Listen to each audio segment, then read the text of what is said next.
मी रीता शेटिया महाराष्ट्र न्यूजमध्ये आपल्या सर्वांचे स्वागत करते। आज आपण अशा लेखकाला भेटणार आहोत की ज्यांच्या यसन या कादंबरीला राज्य शासनाचा पुरस्कार मिळाला, त्याचबरोबर 13 पुरस्कार या कादंबरीला मिळाले आणि त्यांची नुकतीच एक लॉकडाऊन म्हणून कादंबरी आहे जी कोविड-19च्या पिरियडमध्ये त्यांनी लिहिली आणि लॉकडाऊन ही कादंबरी खूप त्यांची सध्या गाजत आहे। असे ते उभरते लेखक आहेत। त्यांचं नाव आहे ज्ञानेश्वर जाधव। चला तर आपण खास बातचीत करूया ज्ञानेश्वर सरांशी। नमस्कार सर। नमस्कार सर, आत्ताच आपण पाहिलं म्हणजे मी उल्लेखच केला की तुमची यसन आणि लॉकडाऊन ही जी कादंबरी आहे आणि तुम्ही त्या कादंबरीला सुरुवात केली लेखनाला, उभरते तुम्ही लेखक आहात, तर तुम्ही थोडक्यात तुम्ही लेखनाला सुरुवात कशी केली याविषयी थोडं सांगाल का? प्रश्न खूप इंटरेस्टिंग आहे कारण लिखाणाला सुरुवात कुठून केली, कारण आता या टप्प्यावरती ते सांगायचं म्हटलं की ते सगळं पाठीमागचं रेफरन्स त्याच्यात येणं आवश्यक आहे।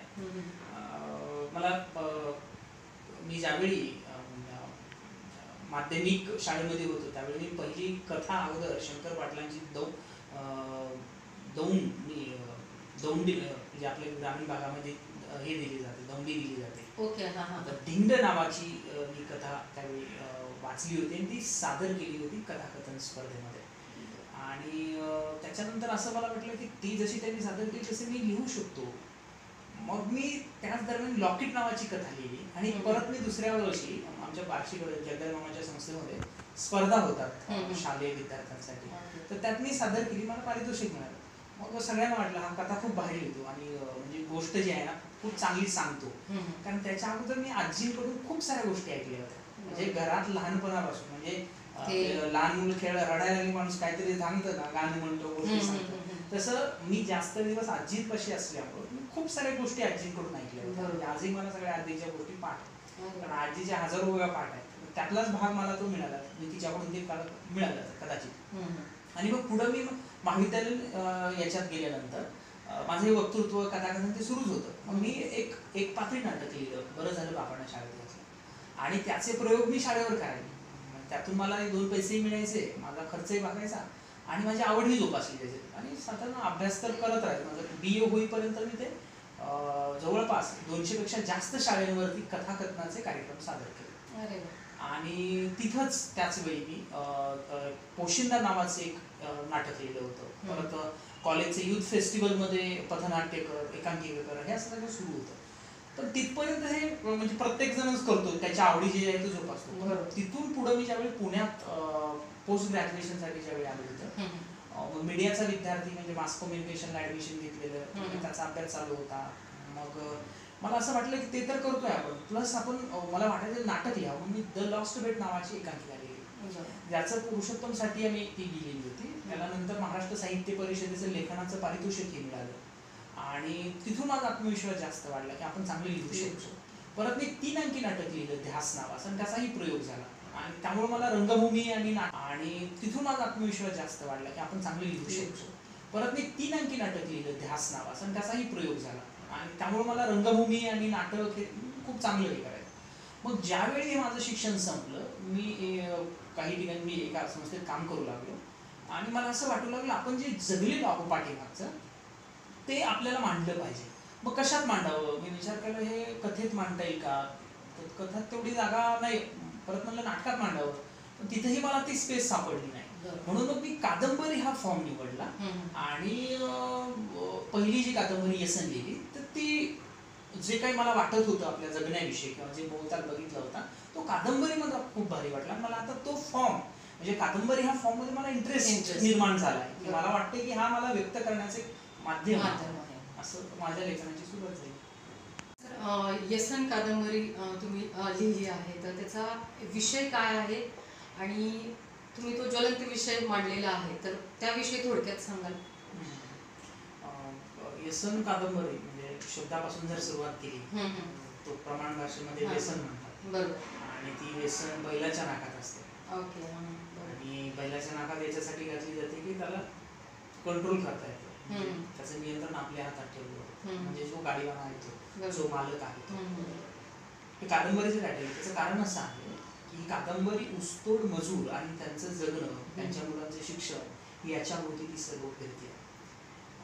कदाचित ज्यांनी वाचली आहे किंवा जे वाचणार आहेत त्याच्यासाठी मी डिटेल थीम नाही सांगणार, बरोबर. त्याचे कन्सेप्ट नाही सांगणार, परंतु त्याचा जो विषय जो आहे की ऊसतोड मजुरांच्या मुलांचं शिक्षण कशा पद्धतीने होतं, जे करण्याचा प्रयत्न करतात, जे शिक्षण घेण्याचा प्रयत्न करतात, म्हणजे जन्मल्यापासून ते शिक्षण घेईपर्यंत, म्हणजे कादंबरीचा थीम जो विषय जो म्हणतो आपण तो एक जन्मल्यापासून 30 वर्षापर्यंतच्या मुलाची गोष्ट आहे. मग त्याचा तिथपर्यंतचा जगण्याचा प्रवास आहे, शिक्षण घेण्याची धडपड कशा पद्धतीने करतोय तो आणि वेगवेगळ्या टप्प्यावरती काय काय अडचणी निर्माण होत आहेत आणि त्यात हे ऊसतोड मजुरांना म्हणजे फक्त ते प्रातिनिधिक आहे असे अनेक म्हणजे वीटभट्टी कामगार असतील, माथाडी कामगार असतील, कोळसा खाणीमधले काम करणारे असतील, अशा प्रत्येक कामगारांच्या मुलांचे प्रश्न आहेत. ते व्यसनमध्ये जे मांडलेलं आहे ना ते म्हणजे आतापर्यंत त्याच्यावरती लिखाण झालं का तर झालंय, काही कादंबऱ्या आलेले आहेत त्याच्यावरती, काही पुस्तके आहेत, परंतु जे मला म्हणायचं होतं की मुलांच्या शिक्षणाची जी काही फरफट होती ती कुठं मला जाणवली नव्हती आणि ते शिक्षण घेऊनही पुढे त्यांना नोकरी लागतेय का, जर लागत नसेल तर आज खाजगी एज्युकेशन व्यवस्थेमध्ये नेमकी काय होऊन बसलेलं आहे, म्हणजे पहिल्या पिढीमधून जी मुलं शिक्षण घेत आहेत त्यांचं पुढं काय होतं आणि तेही अशा मजूर कुटुंबामधून अशा वेगवेगळ्या बॅकग्राऊंड मधून मुलं शिक्षण घेत आहेत तिथपर्यंत येत आहेत आणि मग पुढे त्यांना काय होतं, म्हणजे त्याच्यापेक्षा असं वाटतं की ते पूर्वीचं बरोबर, म्हणजे असंही मानसिकता, म्हणजे हुशार असतात ते काही ना काही करत राहतात, त्यातलं हे सगळं त्या कादंबरीमध्ये मला मांडावं असं वाटलं आणि म्हणून जो विषय त्याच्यामध्ये मांडला, म्हणजे खूप प्रश्न आहेत. मग एकतर मुलांची म्हणजे जे शिक्षण घेत आहेत 30वी झाली तरी लग्न होत नाही, जमत नाही, प्रेम करून करायचं तर मान्यता, समाज मान्यता, हे असे मुद्दे त्या कादंबरीमध्ये आले. त्याचबरोबर त्या मजुरांचं जगणं, त्या कारखान्यावरची परिस्थिती, त्याच्या आईवडिलाची कौटुंबिक म्हणजे जी काही परिस्थिती आहे, जाती व्यवस्था, धर्मव्यवस्था आणि परत शिक्षणाचं खाजगीकरण, असे सर्व अंगानं ती कादंबरी मांडलेली आहे. सर, आत्ताच तुम्ही म्हटले की या विषयावरती वेगवेगळ्या लेखकांनी लिखाण केलेलं आहे आधी, जसं लक्ष्मण माने असतील, लक्ष्मण गायकवाड असतील, आनंद यादव आहेत की ज्यांनी या अशा विषयांवरती लेखन केलेले. पण व्यसनमध्ये या जर लेखकांनी लेखन केलेले आहे तर आणि तुम्ही व्यसनमध्ये केलेलं लिखाण यामध्ये कुठला असा फरक आहे किंवा कुठलं असं वेगळं पण आहे तुमच्या व्यसन कादंबरीत की ते वाचकांनी वाचलंच पाहिजे? नाही, इतर लेखकांच्या बाबतीमध्ये आपण तसं त्यांनी थेट या विषयावरती लिहिलेलं नाही, म्हणजे ऊसतोड कामगार तुम्ही ज्या लेखकांचा उल्लेख केला त्यांनी ऊसतोड मजुरांविषयी नाही लिहिले, त्यांनी ग्रामीण भागातील जे काही कडण आहे माणसांचं जगणं आहे ते त्यांनी त्यांच्या पुस्तकामध्ये मांडलं. पण तो काळ वेगळा होता, म्हणजे यादवानी मांडलेला काळ असेल, राजा बोराडेंनी मांडलेला काळ असेल, भालचंद्र नेमाडेंनी मांडलेला काळ असेल किंवा लक्ष्मण गायकवाड, लक्ष्मण माने यांनी मांडलेला काळ हा वेगळा होता. बरोबर. हे सगळे 90च्या अगोदरचे लेखक आहेत, त्यांनी त्यावेळेचे म्हणजे 90 काही तर 80च्या दशकाच्या अगोदरचे ते सगळे, त्यांनी मांडलेला काळ हा तो ग्रामीण भाग जो त्यांनी उभा केलेला तो वेगळा आहे. मला जो म्हणजे जी पिढी 90 नंतरच्या आसपास जन्माला आली आहे, जी 2010 नंतर लिहिती आहे, म्हणजे आत्ताच्या ह्याच्यात मग काय बदल झालेला आहे, म्हणजे ती ग्रामीण काय सध्याची परिस्थिती आहे आणि ती प्रत्येकाला या जगात दिसणारी गोष्ट ही वेगळी असते. म्हणजे तुम्हाला हा माईक वेगळ्या अँगलनं दिसतोय, मला वेगळ्या अँगलनं दिसतोय, तसं मला हे ऊसतोड मजुरांचं जगणं हे मला माझ्या दृष्टिकोनातून जे दिसलं, ते जाणवलं, ते मी पुस्तकामध्ये मांडतोय. म्हणजे काय जाणवलं तर माझी म्हणजे आजी आहे, म्हणजे गिरजा आहे म्हणतो, ती आजी आज कुठल्याही शिक्षण नसताना, कुठल्याही पार्श्वभूमी नसताना हजारो ओव्या पाठ आहेत, कितीतरी गोष्टी पाठ आहेत. हा जो सांस्कृतिक ठेवा त्यांच्याकडे आलाय तो लहानपणी म्हणजे माझं बालपण तिच्या समवेत गेल्यामुळं मला खूप सारं तिच्याकडून ऐकायला मिळालं, ते माझ्यात कुठेतरी झिरपलंय. मग तो जो अभंग असेल, कीर्तन असेल, भजन असेल, हा डोक्यामध्ये जो काही विचार चालू झाला तात्विक म्हणा किंवा कलेचा, हे मी व्यक्त कुठल्या माध्यमातून करायचं ते इथं आहे. म्हणजे याच्यात जगण्याचं तत्वज्ञान आहे का तर आहे, मजुरांच्या जगण्याचं तत्वज्ञान आणि उच्चभ्रू लोकांच्या जगण्याचं तत्वज्ञान किंवा मध्यमवर्गाचं जगण्याचं तत्वज्ञान हे सगळीकडे फरक प्रत्येक टप्प्यावरती आहे. म्हणजे तुलनात्मक जर आपण बोलायचं म्हटलं तर हे मला तिथल्या जगण्यामधलं वेगळं पण जाणवलं ज्यावेळी मी पुण्यात शिक्षण घ्यायला लागलो, इथल्या लोकांमध्ये राहिलो, त्यावेळी मला असं वाटू लागलं की ती लोक जी जगली आहेत किंवा ती जे जगतायत आजही ते खूप वेगळं आहे यांच्यापेक्षा. ती प्रखरता तुम्हाला जाणवणार, ती तीव्रता, इंटेन्सिटी बरोबर. त्यांची. पुण्यात शिक्षण घ्यायला लागलो, इथल्या लोकांमध्ये राहिलो, त्यावेळी मला असं वाटू लागलं की ती लोक जे जगली आहेत किंवा ते जे जगतायत आजही ते खूप वेगळं आहे यांच्यापेक्षा. ती प्रखरता तुम्हाला जाणवणार, ती तीव्रता, इंटेन्सिटी त्यांची. म्हणजे सकाळी उठल्यापासून रात्री झोपेपर्यंतचा दिनक्रम आहे ना, तो खूप वेगळा आहे. आणि कदाचित तो नैसर्गिक असल्यामुळं म्हणजे जो समाधान जे आहे, जे सुख आहे, जी मानसिकता आहे, म्हणजे आर्थिक दृष्ट्या कमी असतील, पैसे कमी असतील, परंतु आजही त्यांच्या चेहऱ्यावरती कधी आनंद जास्त मला बघायला मिळतो. पण इथकडच्या लोकांमध्ये कितीही केलं तर सातत्याने एका चक्रामध्ये अडकले असं वाटतं. मग यांचे प्रश्न वेगळे आहेत, त्यांचे प्रश्न वेगळे आहेत. मग मला जास्त तीव्रता त्या ह्याच्यामध्ये वाटली आणि ते मला लिहायला पहिल्या पुस्तकामध्ये सोपं गेलं, कारण ते माझं जगणं होतं, ते बघणं होतं, ते वास्तवतेवर होतं, म्हणून ते मांडलं गेलेलं आहे. आणि त्याच्यामध्ये काय आहे म्हणजे पार्श्वभूमी, परत परत तोच मुद्दा मी म्हणतोय की एखाद्या मुलाला जर शिक्षण घ्यायचं म्हटलं, ज्यांचं कोणच शिकलेलं नाही पहिल्याकडून, खूप साऱ्या अडचणींना सामोरं जाऊ लागतं. मग त्या अडचणी कशा पद्धतीनं हाताळतोय तो, मग वसतिगृहाच्या माध्यमातून असेल, कुणाच्या मदतीने, जेव्हा पुण्यात विद्यार्थी सहाय्यक समिती, अशा वेगवेगळ्या संघटनेच्या माध्यमातून ते हाताळणं, तिथपर्यंत पोहोचणं, हा जो कसरतीचा भाग आहे तो त्या कादंबरीमध्ये आहे. म्हणजे शिक्षण घेत असताना येणारं त्याच्यावरती केले जाणारे ओव्हरकम, त्यामुळे ती कादंबरी वाचली आहे. सर, 2020चा जो काळ होता, म्हणजे 2020 नंतर जे कोविड-19चं सुरू झालं, तर त्यामध्ये प्रत्येकच जण, म्हणजे सामान्यांपासून जर श्रीमंत असेल तर प्रत्येक जणाला ते बेअर करावं लागले लॉकडाऊन. आणि त्या लॉकडाऊनच्या पिरियडमध्येच प्रत्येकामधले कला असेल, कौशल्य असेल, ते बाहेर आलेले.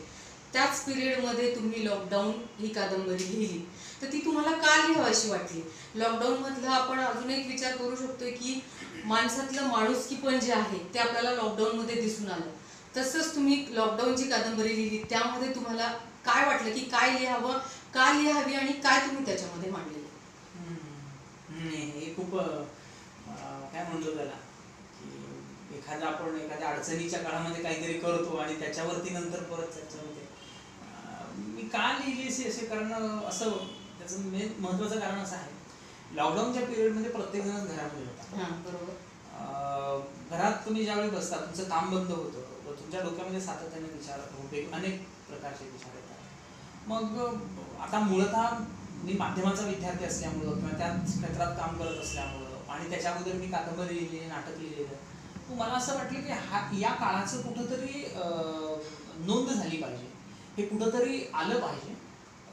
तो विचार माझ्या डोक्यात सुरू झाला. जसं लॉकडाऊन लागलं आणि 1 महिना संपला आणि त्या दरम्यान जी काही अनुभवलं होतं ते डोक्यात होतं. मी विचार केला की हे उतरलं गेलं पाहिजे, हे आलं पाहिजे. पण कसं येणार, काय येणार? मग मी त्याच्या टेक्निक विषयी, मग मी कोविड विषयी माहिती घ्यायला सुरू केली. हे नायडू हॉस्पिटल असेल किंवा पिंपरी चिंचवडचं हॉस्पिटल वायसीम असेल, त्यानंतर लॉकडाऊनमध्ये जे सगळं बंद होतं, म्हणजे केंद्र सरकारनं लॉकडाऊन केलेला होता, त्यामुळे सगळं बंद होतं. रोडवरची माणसं असतील, मजूर जे चालत गेले होते त्यांची अवस्था, हे सगळं बघून, आणि मीही पुण्यात होतो आणि मीही गावाकडे जाणार होतो. मग ज्यावेळी पासेस मिळाले त्यावेळी गावाकडे जात होतो. मग हा विषय डोक्यात होता की आपण काहीतरी लिहायला पाहिजे. पण ज्यावेळी मी गाडीवरती निघालो आणि इंदापूरच्या तिथं आम्हाला पोलिसांनी अडवलं. पास होता पण अडवलं. मग तपासणी, चर्चा ही झाली आणि तिथं पोलिसांबरोबर जे आर्ग्युमेंट झालं की तिथं माझ्या डोक्यात बिनबलले, आता आपल्याला कादंबरीचा जो काय आराखडा आहे ना तो क्लिअर म्हणजे तिथे ती गोष्ट जाणवली. हे इंटरेस्टिंग पॉईंट सापडला. म्हणजे चर्चा जी होती ना पोलिसांबरोबरची, त्यात मला तो धागा सापडला आणि तिथून कादंबरीची सुरुवात होती. म्हणजे मी तोच पॉईंट कादंबरीला घेतला आणि सुरुवात होती कादंबरी. मग मी घरी गेलो. घरी गेल्यानंतर पुढच्या 3 महिन्यामध्ये म्हणजे माझ्या डोक्यात सगळा विषय आणि प्लॉट हे सगळं कथानक तयार झालं.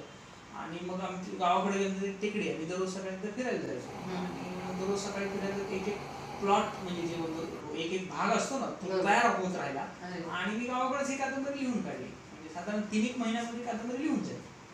आता लिहून झाल्यानंतर इथले प्रकाशक असे वेगवेगळे कोणाला, पण आमची येसनच्या वेळी शरद तांदळे, न्यू इरा पब्लिकेशनचे, त्यांची ओळख झाली होती. त्यांना म्हटलं मी लॉकडाऊन अशा विषयी लिहितोय कोविड आणि म्हणजे आपण करूयात पुस्तक लगेच, तुमचं झालं सांग. पण त्याला एवढा फास्ट प्रकाशक पण मिळाला आणि त्यांनी ते पुस्तक केलं. आता या कादंबरीमध्ये मांडलंय काय, तर एका म्हणजे ही संदेश शिंदेची गोष्ट आहे. ते इंजिनियर आहेत आणि त्यांचे कुटुंब ते कोविड पॉझिटिव्ह निघतं आणि कोविड पॉझिटिव्ह निघल्यामुळं त्यांना हॉस्पिटलमध्ये ॲडमिट केलं जातं आणि त्या हॉस्पिटल दरम्यान त्यांची जी काही फरफट होते, मानसिक घुसमट होते आणि पॉझिटिव्ह आल्यानंतर त्या सुरुवातीच्या फेजमध्ये पॉझिटिव्ह आल्यानंतर खूप भयानक परिस्थिती होती. एवढं घाबरायचं, एवढं प्रेशर यायचं की आपल्याला असं वाटायचं आता काय होईल, म्हणजे एवढा प्रचंड दबाव. त्या भीतीमुळेच लोकांना मग हे भीतीमुळं त्या माणसाचं काय होतं ते या कादंबरीमध्ये मांडलं.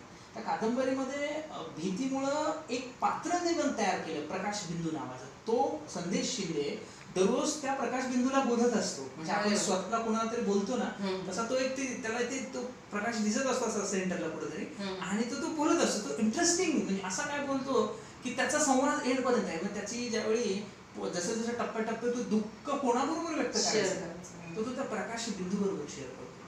आणि एका टप्प्यावर असं होतं की हे त्याची मुलं 2 मुलं ते तो बरा होतो कोविडमध्ये, पण ते जे बायको त्याच्यामध्ये एक्सपायर होते आणि त्यावेळेची जी काही परिस्थिती उद्भवते ती प्रचंड दुःख. आणि मग त्यांना सोसायटीमध्ये ज्या राहत होते त्या सोसायटीमध्ये न घेणं, तिथली मानवता, ते इतर लोकांच्या मदती, असे अनेक मुद्दे या कादंबरीमध्ये मांडलेले आहेत. सर, आजचा जो युवा वर्ग आहे जो लेखन करू इच्छितो, लेखनाकडे वळू इच्छितो, अशा लेखकांना किंवा अशा अपकमिंग लेखकांना तुम्ही लेखनाचं कुठलं असं कौशल्य पाहिजे, कुठलं असं तंत्र पाहिजे की ते जोपासलं गेलं पाहिजे आणि आपण मग कादंबरी लिहू शकतोय किंवा एकांकिका लिहू शकतोय, असं काय सांगता येईल तुम्हाला की कुठलं तंत्र असलं पाहिजे? आणि त्याचबरोबर कादंबरी, एकांकिका असेल आणि नाटक असेल, ह्याच्यामध्ये फरक कसा आहे, म्हणजे काय फरक आहे एक्झॅक्टली? मला खूप कोड्यात टाकले बघा. काही नाही का अपकमिंग लोकांना सल्ला, आपण काय सल्ला देणार आहे? म्हणजे आपण ते तर उत्स्फूर्त आलं पाहिजे. जसं तुम्ही म्हटले की तुमच्या आजीकडनं बऱ्याच गोष्टी तुम्हाला परत वास्तवतेचं जे दर्शन तुम्हाला रोज घडत होतं त्यातनं तुम्ही लिखाणाला म्हणजे तुमची सुरुवात झाली. पण तरीही काही लेखक आहेत की ज्यांना तुम्ही असं सांगू शकता की नाही का की हे लेखन कौशल्य त्याच्यामध्ये असेल तर नक्कीच तुमची कादंबरी असेल किंवा ती एकांकिका असेल किंवा ते नाटक असेल ते छाप सोडून जाईल. ते काय माहितीये का, मी तंत्र किंवा त्याचे फॉर्म हे सांगू शकेल, पण ती नजर असते ना समाजाकडे बघण्याची, आजूबाजूला बघण्याची, चौकस बुद्धी, आशय निहाळण्याची, काय घ्यायचंय काय नाही घ्यायची, बरोबर, हे जे आहे ना हे ते माणसाकडं स्वतः त्यानं विकसित करायला पाहिजे. काही लोकांकडे ते उपजत असतं, काही लोकांकडे ते नसतं, पण ते विकसित करतात. त्यांना कळतं की आपल्याला हे पाहिजे, ते तसं करता येऊ शकतं. मग तुम्हाला ती जी नजर मिळाली, की तुम्हाला ती दृष्टी मिळाली, तुम्हाला ती विजन मिळालं, किंवा कुठलाही विषय असू दे, कुठलाही फॉर्म असू दे, तुम्ही मांडायला लागता. मग आता समजा आपण म्हणतो कथा लिहायची, गोष्ट छोटी कथा लिहायची, लघुकथा किंवा दीर्घकथा, 1-2 पानाची किंवा 10-15 पानाची लिहायची, 20-25 पानाची लिहायची. तो त्या कथेवरती ठरतं त्याचा जीव किती आहे. इसापनीतीच्या गोष्टी 1-1 पानाच्या छोट्या छोट्या आहेत ना, ज्या बोधकथा आपण म्हणतो, किती आहेत, पंचतंत्राच्या गोष्टी किती आहेत, पण त्याचा मेसेज किती आहे, त्या ह्याच्यावरती ठरतं ते. म्हणजे तुम्हाला काय दिसलंय किंवा काय मांडायचंय हे ज्यावेळी त्या लिहिणाऱ्या माणसाला सापडतं त्यावेळी तो विचार करतो आणि त्याला समजतं की मला एवढं मांडायचंय. मग त्याच्या लक्षात येतं याचा जीव एवढाच आहे, एवढाच जीव आहे, मग तो कथेत बसणार आहे ना, तो दीर्घकथा नाही लिहू शकत. दीर्घकथा किंवा लघुकथा किंवा कादंबरी या गोष्टी सांगतात किंवा एकांकिका, नाटक याच्यामध्ये गोष्टच असते, पण ती गोष्ट मांडण्याच्या पद्धतीमध्ये बदल असतो.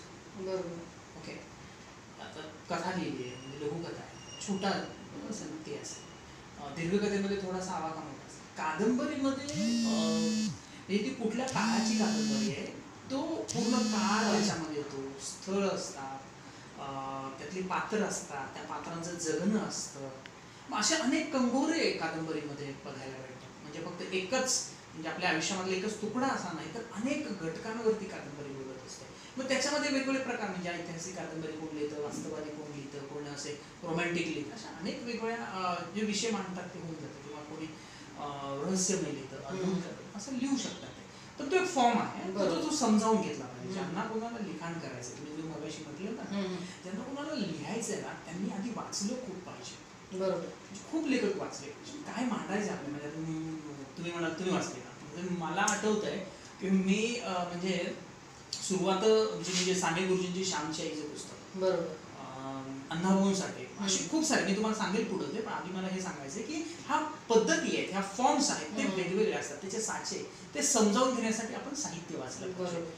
एकांकिका आणि नाटकामध्ये तसाच तो फरक आहे. एकांकिका म्हणजे एक अंक असतो तो, आणि जो नाटक म्हणतो आपण 3 अंकी 2 अंकी, ते फक्त त्याचा टाइम जो स्पॅन आहे ना तो मोठा असतो नाटकांचा. त्याच्यातही आता काही म्हणजे काय म्हणतो ना, हे पडतात, म्हणजे पहिली घंटा झाली, दुसरी अंक केले जातात, 1 अंक 2 अंक, त्याच्यात प्रवेश असतात. ते तंत्र, तो फॉर्म शिकून घेतला पाहिजे. आणि तो फॉर्म शिकून घेणं काय अवघड नाही. पण सगळ्यात अवघड काय असतं माहिती आहे का? सगळ्यात अवघड काय असतं, काय मांडायचंय त्याच्यात, काय बोलायचंय, ते महत्वाचं. ते कसं कळणार नाही तुम्हाला? हे तुम्हाला कोणी पुस्तक शिकवू शकत नाही, हे तुम्हाला कोणी सांगू शकत नाही, हे तुम्हाला कोणी 4 लोकांना येतात ते नाही सांगू शकत. तुम्हाला त्याची जाण, स्वतःचीच आकलन शक्ती, स्वतःचीच सर्जनशीलता तिथं वापरावी लागते. त्याला तिथंच तुमच्याकडं म्हणजे काय म्हणतो ना, ती सर्जनशीलता आहे का नाही तिथं जाणवतं. बरोबर. स्ट्रक्चर कोणी शिकवलं, म्हणजे तुम्हाला आराखडे कोणी पण देईल, हे असं करा, हे इथं मांडा, ते कोणी येत, ते होऊ शकतं. त्याच्यात तेवढा हे नाहीये. कस कुठं लागतो, तुम्ही त्या विषयामध्ये, त्या कादंबरीमध्ये काय मांडता, त्या नाटकामध्ये. म्हणजे मी द लॉस्ट बेट ही ज्यावेळी एकांकिका लिहिली होती, त्या एकांकीमध्ये मला मांडायचं काय तो ठरलं होतं ना सगळं या गोष्टी. फक्त मी फॉर्म तो निवडलाय तिथला, म्हणजे संवाद, म्हणजे मला असं वाटलं होतं ना सगळं या गोष्टी. फक्त मी फॉर्म तो निवडलाय तिथला, म्हणजे संवाद, म्हणजे मला असं वाटलं की तिथली पात्र जास्त बोलतात म्हणून मी संवादाचा तो नाटकाचा फॉर्म निवडला. आता चित्रपटाचं आधुनिक माध्यम आहे, म्हणजे पटकथा लिहितात, किंवा आता वेब सिरीज आहेत, तिथल्या पटकथा आहेत, मालिका आहेत, हे सगळे फॉर्म आहेत. म्हणजे या सगळ्या फॉर्म मध्ये ना महत्वाचं काय की तुम्हाला मांडायचं काय हे तुम्हाला स्वतः शोधणं गरजेचं. हे ज्यावेळी तुम्हाला जमेल, हे ज्यावेळी आपल्याला जमेल, त्यावेळी तुम्ही लेखक होऊ शकता. काही वेळेला आपण बोलून निघून जातो, पण ते बोललेले शब्द तेवढे नोट केले जात नाही. पण तुम्ही जे लिहिता ते नोट केले जातात, ते पुढे राहणार आहे. म्हणजे काळ ठरवणार आहे त्याचं अस्तित्व किती काळ. म्हणजे या लॉकडाऊन कादंबरीचं अस्तित्व आता किती दिवस माहिती नाही ना, पुढचे काही वर्ष. पुढे काय असं आलं तर ह्याचा रेफरन्स निघू शकते. मागं काय झालं, ह्या काळाची नोंद कुठं आहे बाबा, कोणती पुस्तकं आहेत, असं ते ठरवलं गेलं पाहिजे. त्याच्यामुळे या सर्व म्हणजे कथा, कादंबरी, एकांकिका, कविता, हे सगळे फॉर्म्स आहेत, हे सगळ्या म्हणजे पद्धती व्यक्त होण्याच्या. आपल्याला जो कम्फर्टेबल वाटतो, आपल्याला जो असं वाटतं की मी याच्यामधून परफेक्ट माहिती सांगू शकतो, तो आपण निवडायचा. पण लेखकाकडं किंवा तुम्हाला जे म्हणायचंय किंवा जे तात्विक गोष्टी मांडायच्या, तुमच्याकडे ती नजर असली पाहिजे आणि ती हेरून घेण्याची क्षमता तुमच्याकडे असते. आणि मला बोलत बोलत मग एक मुद्दा आठवला तर सांगतो की वाचन जे आहे ना, म्हणजे मला आठवलं मी साने गुरुजी, श्यामची आई, साने गुरुजींची इतर पुस्तकं, अण्णाभाऊ साठे, म्हणजे सुरुवात या सगळ्या काही, परत त्याच्यानंतर शिवाजी महाराजांवरची पुस्तकं, डॉक्टर बाबासाहेब आंबेडकरांची पुस्तकं, स्वामी विवेकानंदांची पुस्तकं, हे शालेय जीवनामध्ये, महाविद्यालयीन जीवनामध्ये वाचायला मिळाले. आणि पदवीचं शिक्षण करत असताना मी BA इंग्रजी करत होतो, म्हणजे लिटरेचरचा विद्यार्थी होतो. त्याच्यामुळे मला इंग्रजी साहित्यामध्ये लेखक माहिती झाले, म्हणजे Shakespeare, T.S. Eliot, Samuel Beckett, William Wordsworth यांचं साहित्य मला वाचायला मिळालं. पण त्यावेळी मी असं कॅज्युअल होतो, मला काय तेवढा इंटरेस्ट नव्हता म्हणजे इंग्रजी साहित्यात त्यावेळी. पण आता ज्यावेळी पाठीमाग वळून बघतोय, त्या ज्या संकल्पना आहेत त्यावेळी आता उदाहरण होते, अरे त्याच्यात खूप हे आहे, खूप पॉवर आहे, आपण परत वाचलं पाहिजे, परत समजावून घेतलं पाहिजे. आणि पॅरलल मला आवड म्हणून मी मराठीमधले म्हणजे वि. स. खांडेकर असतील, त्यांची हे आहे, शिवाजी सावंत असतील, विश्वास पाटील असेल, यांची पुस्तकं वाचली, विजय तेंडुलकर साहित्य, नाटकं त्यांची खूप वाचली, महेश एलकुंचवारांची नाटकं वाचलेली, भालचंद्र नेमाडे, म्हणजे माझे आवडते लेखक म्हणजे भालचंद्र नेमाडे, त्यांचे कोसला, झूल, मी सगळी पुस्तकं त्यांची वाचून झाली. हे कसं असतं की आपल्याला तो इंटरेस्ट तयार होतो. म्हणजे आनंदी अल्वांचं पण झालं, रारळ बोरांडे वाचले, उद्धव शेळके वाचले, म्हणजे सदानंद देशमुख वाचले, श्रीकांत देशमुख वाचले, आनंद विंकर वाचले, असे खूप सारे, आत्ता प्रवीण बांदेकरांचं वाचलं. म्हणजे हे, आणि इंग्रजीचं साहित्य, नाटकं त्यांची खूप वाचली, महेश एलकुंचवारांची नाटकं वाचलेली, भालचंद्र नेमाडे, म्हणजे माझे आवडते लेखक म्हणजे भालचंद्र नेमाडे, त्यांचे कोसला, झूल, मी सगळी पुस्तकं त्यांची वाचून झाली. हे कसं असतं की आपल्याला तो इंटरेस्ट तयार होतो. म्हणजे आनंदी अल्वांचं पण झालं, रारळ बोरांडे वाचले, उद्धव शेळके वाचले, म्हणजे सदानंद देशमुख वाचले, श्रीकांत देशमुख वाचले, आनंद विंकर वाचले, असे खूप सारे, आत्ता प्रवीण बांदेकरांचं वाचलं. म्हणजे हे, आणि इंग्रजीमधले तितकेच वाचले. त्यामुळे होतं काय की आता मला कळायला लागलं हे तर माझ्या हातून नसे, म्हणजे म्हणजे काय म्हणतो ना ते सहज सहज झाले. झाले. पण आता मला असं वाटायला लागलं की काहीतरी आपल्याला जर हे करायचं असेल तर अजून सकस द्यायचं असेल तर खूप हे जग बघितलं गेलं पाहिजे, खूप वाचन झालं पाहिजे. झालं पाहिजे असं. नक्कीच सर, आणि खूप चांगला संदेश दिलाय याच्यामधनं की वाचन हे खूप महत्त्वाचं आहे. जर तुम्हाला लेखन करायचं असेल तर वाचनच हे असं आहे की ते तुम्हाला लेखनासाठी प्रगल्भता देत असतं. नक्कीच सर, आणि खूपच छान. जेव्हा एखादी कादंबरी लिहिली जाते तर या कादंबरीचं जेव्हा एक निर्मिती प्रक्रिया असते, पुस्तकाची असेल निर्मिती प्रक्रिया, तर ती कशा प्रकारची असते? किंवा लेखनाचं तंत्र तर तुम्ही थोडं सांगितलंच आहे, पण त्याच्यात अजून काय सांगू शकता तुम्ही?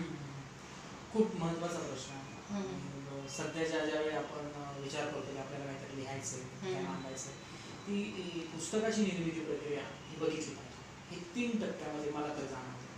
एक प्री, जो म्हणतो आपण प्री प्रोडक्शन, त्याच्या अगोदर जो लेखकाचा कार्यक्रम असतो की एखाद्या विषयावर लिहायचं म्हणल्यानंतर तो संशोधन करणं, म्हणजे माहिती गोळा करणं, सगळी ती तुम्ही एका पॅटर्नमध्ये लिहून काढणं सगळी. आणि ती लिहित असताना तुम्हाला कशा पद्धतीने ती गोष्ट मांडायची, तिची प्रतिमा तुमच्या डोक्यामध्ये तयार होणं गरजेचं आहे. प्रत्येक प्रसंग, ते पात्र तुमच्या डोळ्यासमोर उभा राहणं गरजेचं आहे. जोपर्यंत तो पट लेखकाच्या समोर उभा राहत नाही तोपर्यंत तो कागदावरती उतरत नाही. आणि कागदावरचा उतरला म्हणजे तशा पद्धतीने नाही उतरला तर तो वाचकांना भावत नाही. पण तो जो पट आहे ना, ते डोक्यामधल्या ज्या प्रतिमा आहेत ते बघता आले पाहिजे, ती पात्र आपल्या समोर उभा करता आली पाहिजे. मग हे काही वेळेला आपल्याला कृत्रिम गोष्टीची मदत घ्यावी लागते, काही वेळेला नैसर्गिक ज्या घटना घडतात आजूबाजूला त्यांची मदत घ्यावी लागते, काही वेळेला आपल्या स्वतःचे अनुभव त्यात टाकून बघायला लागतं की असं मांडलं तरी असं होऊ शकतं, हे असं मांडलं तरी असं होऊ शकतं. हा जो उलगडा आहे ना तो खूप भारी होतो आणि त्यातून कळायला लागतं आपल्याला, हा इथं गोष्ट पोचते, आता इथला तो क्रक्स निघतोय. मग हे म्हणजे काय म्हणतो ना, ते बीज तयार झालं, मग त्याला धक्के मारायला लागतात काही वेळेला, हे इकडून दे, हे इकडून करून बघ. मग नसेल सुचत तर मग काही वेळेला आपल्याला आवडती जागा जिथे सुचतं तिथं जायला लागतं. मग तिथं गेल्यानंतर वाटतं हा आता इथं मस्त सुचला, आपण विचारतो इथं कसं काय सुचतं, मग आपण दुसऱ्या दिवशी तिथं जातो. असं पण असू शकतं. बट हे सगळं अगोदर आहे, निर्मिती प्रक्रियेमधला पहिला टप्पा आहे, तो लेखकाचा तो महत्वाचा आहे. हे एकदा तुमचं कथाबीज तयार झालं, कथा तयार झाली, तुम्ही कागदावरती नंतर दररोज बसून ती लिहून काढली, काय 15-20 दिवस, महिना, 2 महिने, 4 महिने लागते. पण त्याच्या अगोदर रिसर्च म्हणजे संशोधनाला कमीत कमी 2-4 वर्ष जाऊ शकतात कुठल्याही विषयात. तुमच्याकडे ती माहिती हो, ते खूप महत्वाचं असतं. नाहीतर लिहायचं म्हणलं की तुम्ही 15 दिवसात टाईप करून काय पण करून होऊ शकतो, तसा भाग नाही. पण तुम्हाला जो काय म्हणतो ना, त्यातलं गांभीर्य, त्यातलं सखोलता जी आहे ना, ती तुम्ही अभ्यास करूनच आपण मांडू शकतो. ते झाल्यानंतर मग पुढे कागदावर उतरल्यानंतर मग प्रकाशक शोध, आणि हल्ली प्रकाशक सहजासहजी मिळत नाही, कोणी करतच नाही पुस्तक. आम्ही यसनला, आणि जेव्हा आपण अपकमिंग लेखक म्हणतोय त्यांना थोडी कसरतच करावी लागते. कसरत म्हणजे विचारूच नका, कारण मी यसनचं 2016-17 लिहून झालेली यसन आहे, 2016-17 लिहून झालेली यसन आहे आणि प्रकाशन झाले 19ला. एका पुण्यातल्या नामांकित प्रकाशकाकडे ती कादंबरी प्रकाशन करून म्हणजे छापतो म्हणून दिलेली होती, ती म्हणजे आम्ही छापतो, पण 16 ते 18 पर्यंत कादंबरी त्यांच्याकडे होती, त्यांनी छापली नाही. ती कादंबरी त्यांच्याकडून परत घेतली आणि सर्च फाउंडेशनच्या मदतीनं स्वयंदीप प्रकाशन यांनी ती कादंबरी छापली गेली, कारण तो उत्स्फूर्त कामगारांचा प्रश्न होता म्हणून छापले. म्हणजे तिथला भाग तो, म्हणजे हा दुसरा जो टप्पा आहे ना, तो खूप अवघड आहे. म्हणजे प्रकाशन मिळत नाही ना, मग आपल्याला म्हणजे, आणि आपल्यासारख्याकडे कुठं पैसे, म्हणजे विद्यार्थी असल्यामुळं तुम्ही नोकरी करत असाल, तुमच्याकडे पैसे असेल तर तुम्ही स्वतः पैसे घालून करतात. खूप सारे प्राध्यापक किंवा औषधी उद्योजक आपले पुस्तकं काढत असतात, मग ते पैसे असतात त्यांच्याकडे, पण ज्यांच्याकडे नाही त्यांनी काय करायचं. तर त्यांनी पुस्तक आणि कंटेंट चांगला बनवला तर आपल्याला प्रकाशक 100% मिळू शकतो. पहिल्याला थोडा त्रास होईल, पण दुसऱ्याला आपोआप तुमच्या लेखन वाचलं जातंय म्हणून लोक तुमच्याकडं किंवा प्रकाशक तुम्हाला अप्रोच होते. तर मला दुसऱ्या पुस्तकाला जाणवलं ते. हा दुसरा टप्पा लक्षात घ्या, म्हणजे इथला. एकदा तो झाल्यानंतर ते पुस्तक पोचलं गेलं पाहिजे, म्हणजे वितरण त्याचं कसं आहे, कारण वाचकापर्यंत ज्यांच्यासाठी लिहिले म्हणजे ते वाचकापर्यंत पोहोचलं पाहिजे ना पुस्तक. तर वाचकांपर्यंतच गेलं नाही तर मग काय करणार, कोण ठरवणार आपले पुस्तक चांगले किंवा वाचक, समीक्षक, पत्रकार यांच्याकडे ते पुस्तक गेलं पाहिजे ना. मग हे पुस्तक पोहोचवण्यासाठी म्हणजे ह्या प्रकाशकांची एक वितरण व्यवस्था असते, तर नवीन लेखकांना मिळत नाही लवकर. हल्ली ऑनलाईन डिजिटलमुळे तुम्ही ऑनलाईन टाकू शकता, अमेझॉन, फ्लिपकार्ट याच्यावर टाकून सेल करू शकता. परंतु तुम्ही लेखक म्हणून किती दिवस करणार, तुम्ही एका पुस्तकाला कराल, तुम्ही दुसऱ्याला कराल, पण तुम्ही थकता नंतर, कंटाळा येतो. तेच काम, तर तुम्हाला इंटरेस्ट नाही दररोज आले पार्सल टाकेमध्ये. तुम्हाला इंटरेस्ट असतो कंटेंट तयार करण्यामध्ये, आणि तो कंटेंट तयार करण्यासाठी जे काही हे असतं ना त्याच्यात तुम्हाला रस आहे. तुम्हाला याच्यात रस नाही आहे, मग तुम्ही काय करणार नाही ना. त्याच्यासाठी तुम्हाला वितरक. मग त्याच्यामुळे हे मोठे वितरक असतील किंवा प्रकाशक कसं मिळणं गरजेचं आहे. हा तिसरा टप्पा, म्हणजे अशा पद्धतीने ह्या पुस्तकाची निर्मिती होते. आणि त्याच्यानंतर माध्यमामध्ये कुठं लेख येणं, परीक्षण येणं, चर्चा होणं, वाचकांच्या प्रतिक्रिया येणं. मग मला येसनला खूप मी म्हणजे सुदैवी आहे म्हणा की 24 परीक्षण येसन कादंबरी निवडली. लोकसत्ता, महाराष्ट्र टाइम्स, पुण्यनगरी, लोकमत, पुढारी, दलित अंक, सत्याग्रही, महाराष्ट्र साहित्य परिषदेचा अंक, असे वेगवेगळे मासिक आहेत. म्हणजे मी सांगतोय ना 24 ठिकाणी त्याचं परीक्षण केलं. ही खूप मोठी बाब होती. आणि कादंबरीचं प्रकाशन उसाच्या फडात केलं होतं, तिथेही लोकांचा सन्मान केला. म्हणजे अशा सगळ्या बऱ्याच गोष्टी, म्हणजे हे नवीन पुस्तक होतं, ते मांडायचं म्हणजे पोचवायचं होतं. मग मी ते स्वतः तंत्र त्यासाठी ती वापरली गेली होती. आणि नंतर मग हे झाल्यानंतर वर्ष 2 वर्षानंतर मग लोक कादंबरीला पुरस्कार मिळाले. ते कोविड आला होता म्हणून ते पुरस्काराचे धिंगे, मग लोक कादंबरीला पुरस्कार मिळाले. ते कोविड आला होता म्हणून ते पुरस्काराचे धिरंगाई झाली.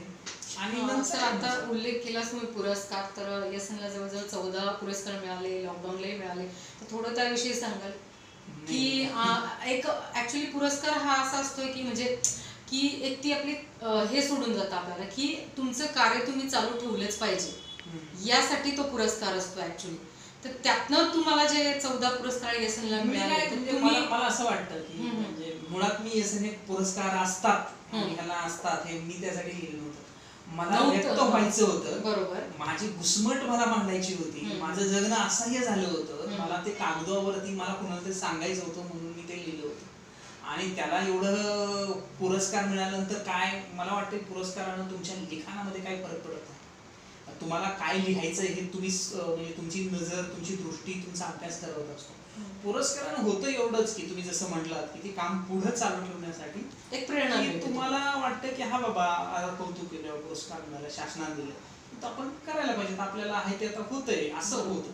पण लिखाण करताना त्याची काय मदत होते तर नाही. पुरस्कारासाठी तर बिलकुलच लिहू. आता तुम्ही म्हणाला पुरस्कार तर एक प्रेरणा देऊन जातो, पण जसं येसनमधनं तुम्ही जो ज्वलंत प्रश्न मांडला, तर त्याच्यामधनं इम्पॅक्टफुल अशी काय घटना घडली किंवा काय झालं की ज्याचं तुम्हाला वाटतं की नाही खरंच मी जी येसन कादंबरी लिहिली, ज्या ज्वलंत प्रश्नावर मी विषय मांडलेला आहे, तर त्याचं माझं सार्थक झालेलं नाही. उद्देश असा होता ना की म्हणजे नंतर असं वाटायला लागलं की मुलांच्या शिक्षणाचा प्रश्न खूप महत्त्वाचा आहे आणि आजही मुलांची शिक्षणासाठी फरफट होते. मग येसन वाचून ते तहसीलदार होते सांगलीचे, त्यांनी ऊसतोड मजूर 20 मुलांचं त्या वर्षी म्हणजे 2019 साली त्यांच्या एज्युकेशनसाठी मदत केली. हे वेगवेगळ्या पातळीवरचे. इव्हन मला पुरस्कार मिळाल्यानंतर मी पुरस्कारामधले 25,000 रुपये काही मुलांना मदत केली त्यांच्या शिक्षणासाठीची. अर्थात माझ्याकडे जास्त पैसे असातला भाग नाही, परंतु ते मला वाटतं की त्या मुलांनी शिकलं पाहिजे. आणि हा मी पाठपुरावा करत नाही. पुस्तक मंत्र्यांना दे, साखर आयुक्तालयाकडे जा, यांना भेट, त्यांना भेट, असं प्रयत्न करत होतो. आणि पॅरलल महाराष्ट्र शासनाच्या जे काही साखर विभाग आहे, जे साखर कारखाने चालवले जातात त्यांच्या नियंत्रणात, तर तिथं त्यांच्याकडूनही काही वेगवेगळे पातळीवरती प्रश्न होत होते, काम होत होतं.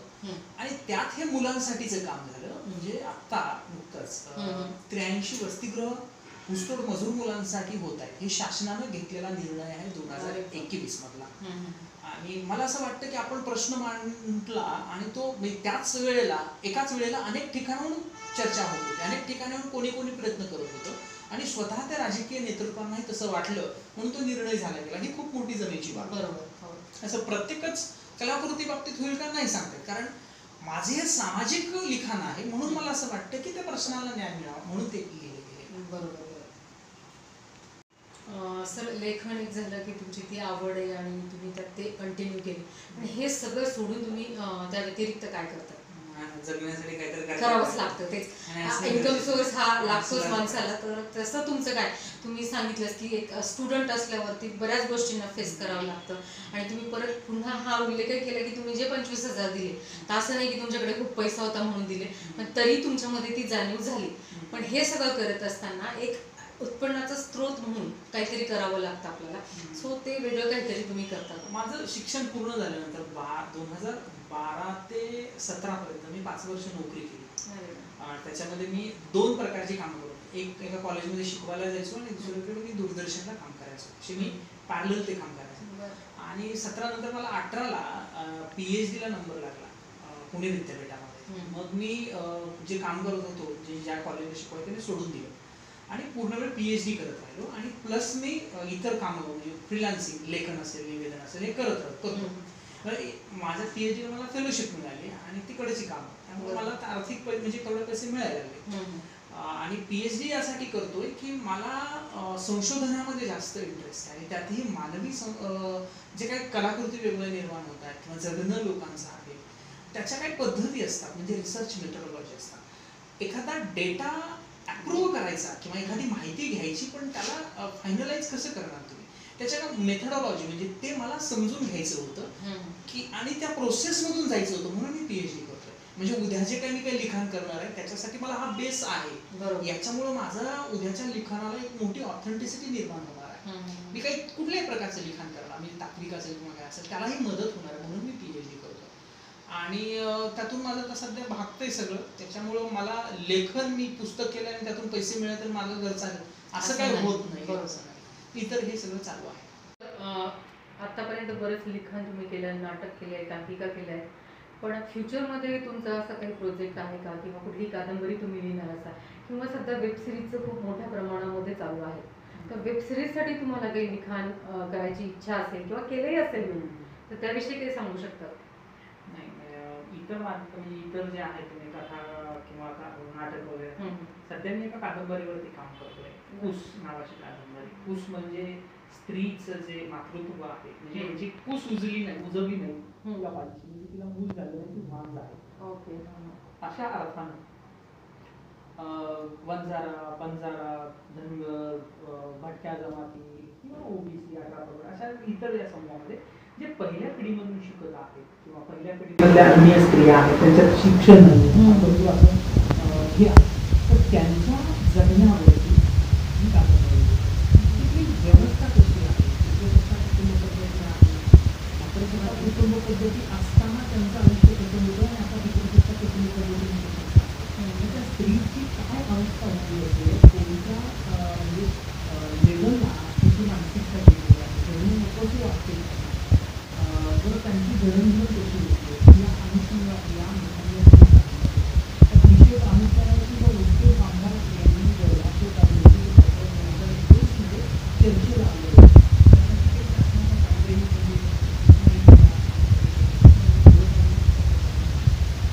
प्रक्रिया सुरू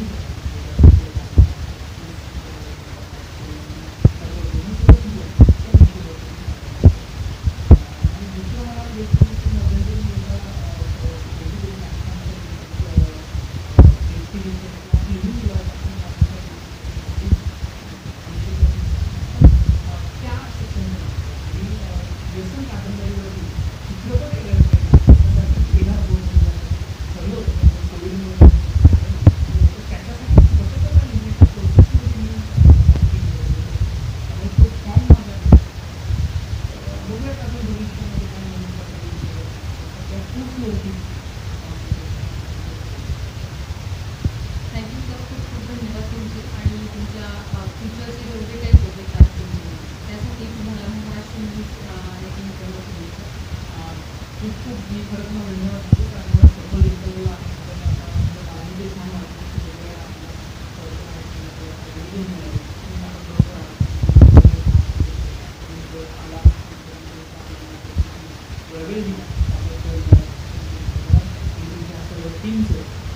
अशाच विविध प्रकारच्या लेखकांना, नवीन युवा पिढीतील लेखकांना आपण भेटत राहू. तोपर्यंत पाहत राहा महाराष्ट्र न्यूज. व्हिडिओ पाहण्यासाठी सबस्क्राईब करा, बेल आयकॉन दाबा आणि पहा महाराष्ट्र न्यूज.